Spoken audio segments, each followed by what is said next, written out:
Primul crossover dezvoltat în Europa în anii 80 a fost realizat în România. Era un model neobișnuit construit dintr-un Aro și un All-Seat și botezat Aro 16. Era un model 4x4 mai ușor, gândit să fie folosit atât în mediul urban cât și la țară, pe drumurile cu pietri și pământ.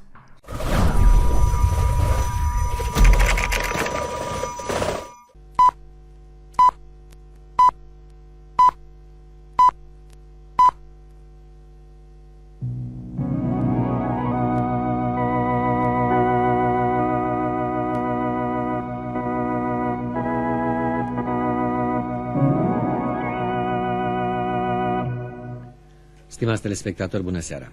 Cunoscut și sub numele de Dacia Break TT, crossoverul a apărut ca o idee în a doua jumătate a anilor 80. Pornind de la o caroserie de All-Seat, cercetătorii au amplasat-o pe un șasiu de Aro 10.4, care avea același ampatament cu al modelului All-Seat de 2400 de mm.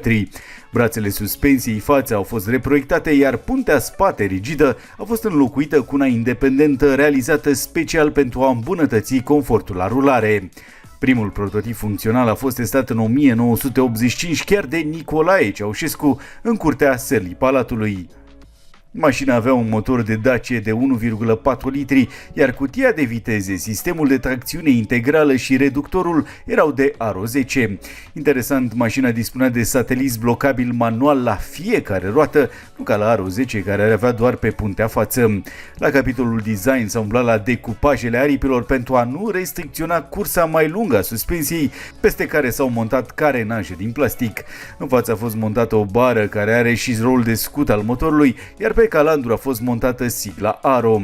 Prima și singura mașină făcută a fost gata pentru parada de 23 august din 1989.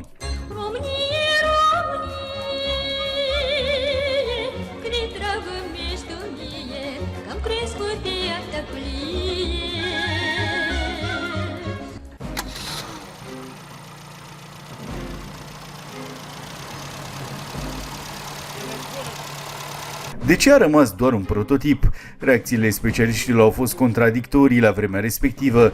Unii au lăudat mașina înțelegând necesitatea dezvoltării unui crossover, alții au respins-o ca fiind o struță, o cămilă.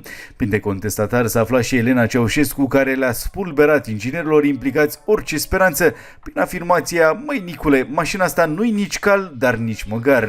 În consecință, Aro 12 nu a mai fost produs decât în câteva exemplare, apoi proiectul a fost casat. Decizia trecerii pe linie moartă a proiectului a fost influențată și de Revoluția din 1989.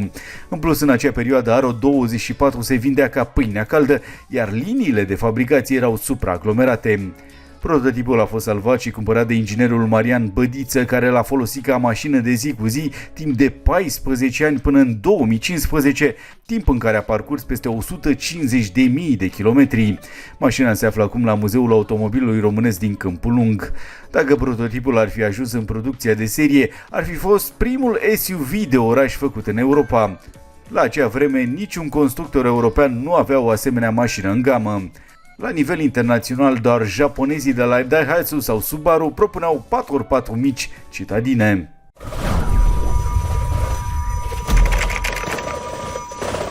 Nicolae Ceaușescu pregătea România pentru intrarea într-o nouă etapă după lichidarea datoriei externe de 2000 de miliarde de lei în martie 1989. Șeful suprem întocmise un plan detaliat care se întindea până în 2010.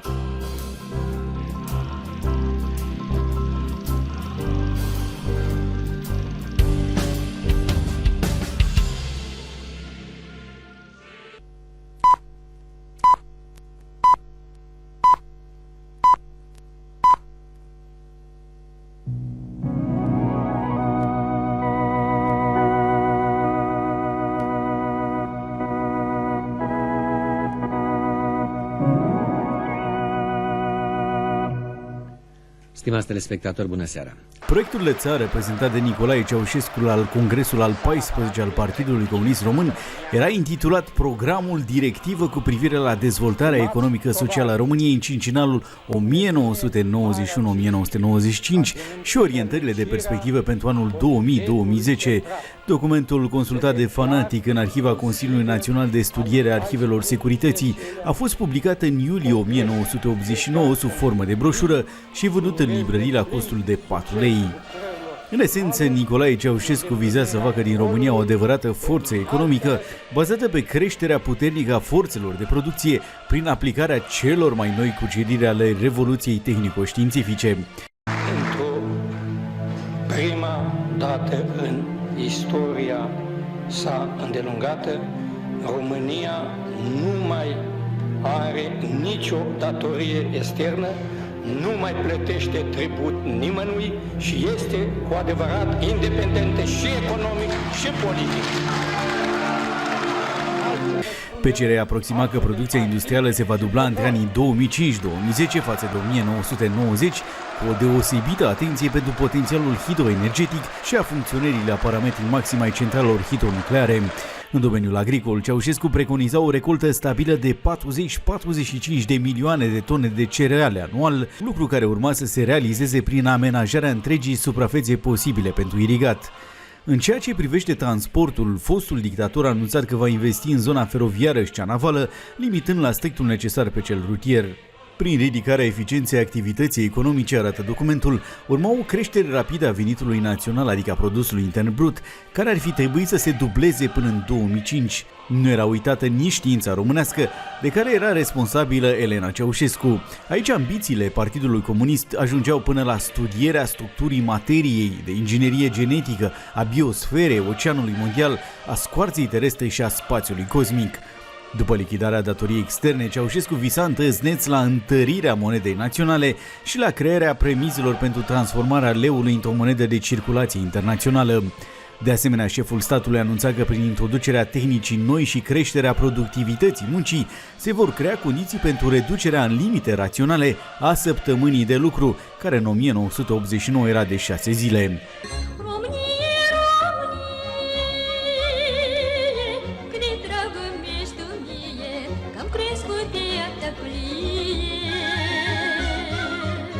Ceaușescu promitea totodată condiții de viață corespunzătoare, demne pentru toți membrii societății, prin menținerea unui raport echitabil între veniturile mari și cele mici. Documentul arată că în cincinalul 1991-1995, statul român urma să investească 250 de miliarde de lei pentru construcția de locuințe și edificii social-culturale.